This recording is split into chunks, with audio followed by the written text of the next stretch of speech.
Breaking news. Andhra Pradesh మహిళలకు ఇది good news. August 15వ తారీఖు నుంచి మీరు ఆర్టీసీ బస్సుల్లో ఉచితంగా ప్రయాణించవచ్చు. గత ఎన్నికల్లో టీడీపీ హామీ ఇచ్చిన విధంగా ఆంధ్రప్రదేశ్లో మహిళలకు ఉచిత బస్సు ప్రయాణ సౌకర్యాన్ని కల్పించబోతోంది చంద్రబాబు ప్రభుత్వం. ఈ విషయాన్ని సోషల్ మీడియాలో మంత్రి అనగాని సత్యప్రసాద్ ఒక ప్రకటన రూపంలో విడుదల చేశారు. ఫేస్బుక్, ట్విట్టర్లో పోస్ట్ చేశారు మంత్రి అనగాని. క్యాబినెట్ నడుస్తూ ఉండగానే చర్చ జరగకుండానే ఫ్రీ బస్ పై మంత్రి అనగాని సత్యప్రసాద్ ప్రకటన విడుదల చేశారు. రెవెన్యూ రిజిస్ట్రేషన్ శాఖ మంత్రిగా ఉండి రవాణా శాఖకు సంబంధించిన కీలక అంశాలపై ప్రకటన చేయడంతో దీనిపై తీవ్ర చర్చ కూడా జరుగుతుంది.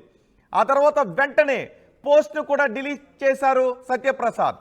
అయితే క్యాబినెట్లో దీని గురించి చర్చ జరుగుతోంది, నిర్ణయం వెలువడబోతోంది అనే చర్చ బయట కూడా జరుగుతుంది. అందుకే అనగాని ఈ విధంగా ఫేస్బుక్లో ప్రకటన చేశారు అనే విషయం, అంటే ప్రభుత్వం ఇంకా వెల్లడించకుండానే అనగాని ఈ విషయాన్ని ప్రజలకు తెలియచేయాలి అనే ఆనందంతో, ఉత్సుకతతో ఆయన ఈ విషయాన్ని సోషల్ మీడియాలో పోస్ట్ చేశారు.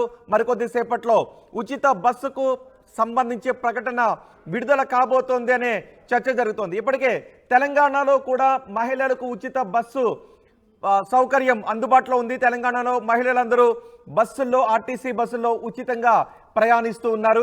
ఇప్పుడు ఆంధ్రప్రదేశ్ మహిళలు కూడా ఎలక్షన్లో ఇచ్చిన హామీ నిలబెట్టుకునే దిశగా చంద్రబాబు ప్రభుత్వం వెళుతోంది. మరికొద్దిసేపట్లో దీని గురించి ఒక ప్రకటన విడుదలయ్యే అవకాశం ఉందని కూడా తెలుస్తుంది. మా ప్రతినిధి రాజేష్ మనకు అందుబాటులో ఉన్నారు. రాజేష్, అనగాని చేసిన ప్రకటనను ఏ విధంగా చూడాలి? ఎందుకు ఆయన ప్రకటన చేశారు, మళ్ళీ ఎందుకు డిలీట్ చేశారు? నిజంగానే మరికొద్దిసేపట్లో గుడ్ న్యూస్ రాబోతుంది ఆంధ్రప్రదేశ్ మహిళలకు?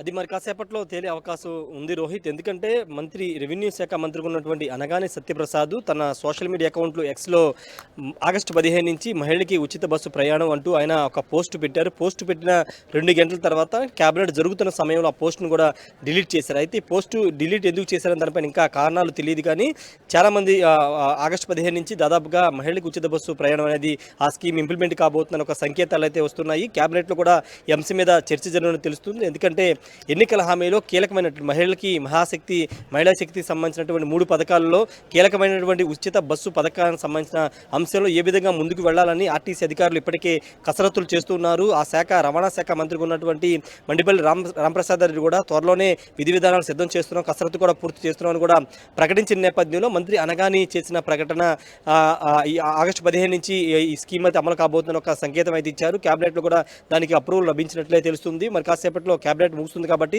తర్వాత దీనిపైన క్లారిటీ వచ్చే అవకాశం అయితే కనబడుతుంది. వాస్తవంగా తెలంగాణలో అధికారంలోకి వచ్చిన వారం రోజుల్లోపే మహిళలకు ఉచిత బస్సు స్కీమ్ని ఇంప్లిమెంట్ చేశారు. ఈ నేపథ్యంలోనూ ఆంధ్రప్రదేశ్లో నెల రోజులు దాటుతున్న ఇంకా ఎందుకు అమలు చేయలేకపోయారన్న ఒక ప్రశ్న కొంతమంది, ముఖ్యంగా షర్మిల కూడా మొన్న ప్రెస్ మీట్ పెట్టి ఈ అంశాన్ని హైలైట్ చేస్తూ మాట్లాడిన నేపథ్యంలో త్వరగా ఈ స్కీమ్ని అమలు చేయాలి, దానికి అనుగుణంగా ఆర్థికపరమైన అంశాలు ఏ విధంగా ఉన్నాయని దానికి సంబంధించి కూడా ఇప్పటికే రాష్ట్ర ప్రభుత్వం కసరత్తు చేస్తుంది. ప్రతి నెల రాష్ట్ర ప్రభుత్వానికి ఆర్టీసీ నుంచి 200 కోట్ల రూపాయలు ఆదాయం వస్తున్న నేపథ్యంలో వాటిలో అడ్జస్ట్మెంట్ చేసుకుని ఉచిత బస్సు ప్రయాణానికి సంబంధించిన ఇంప్లిమెంటేషన్ అనేది చేయాలనేది రాష్ట్ర ప్రభుత్వం చేస్తుంది. ముఖ్యంగా తెలంగాణ, కర్ణాటకలో ఇంప్లిమెంట్ అవుతున్నటువంటి విధానాలపైన ఇప్పటికీ ఇక్కడ అధికారులు అక్కడికి వెళ్ళి పరిశీలన చేశారు. తెలంగాణ అదేవిధంగా కర్ణాటకలో ఎలాంటి విధానం అమలు జరుగుతుందో, అక్కడ ఎలా మహిళలకు ఏ విధంగా ఉచిత బస్సు ప్రయాణానికి సంబంధించినటువంటి పథకం అమలవుతుందనే అంశానికి సంబంధించి ఇప్పటికీ అధ్యయనం పూర్తి చేశారు. తెలంగాణ అంటే ఆంధ్రప్రదేశ్కు ఉన్నటువంటి బస్సులు కానీ లేకపోతే ఆంధ్రప్రదేశ్కు ఉన్నటువంటి ఫెసిలిటీస్ ద్వారా తెలంగాణ అమలు అవుతున్నటువంటి ఉచిత మహిళా బస్సు పథకం అనేది కొంత దగ్గరగా ఉంది కాబట్టి తెలంగాణ తరహా స్కీమ్ని ఇక్కడ కూడా ఇంప్లిమెంట్ చేయాలని రాష్ట్ర ప్రభుత్వం నిర్ణయం వచ్చింది. అయితే బస్సులు పల్లె వెలుగు, అల్ట్రా వెలుగు, అదేవిధంగా ఎక్స్ప్రెస్, సూపర్ లగ్జరీ, ఇతర బస్సులు ఎన్ని సర్వీసులు ఉంటాయి కాబట్టి అన్ని బస్సుల్లో ఇంప్లిమెంట్ సదుపాయాన్ని కల్పించాలి. లేకపోతే కొన్ని బస్సులు పల్లె వెలుగు, అల్ట్రా పల్లె వెలుగు, వీటి వరకే ఎక్స్ప్రెస్, వీటి వరకే మాత్రమే పరిమితి నియమించాలా? మొత్తం అన్ని బస్సుల్లో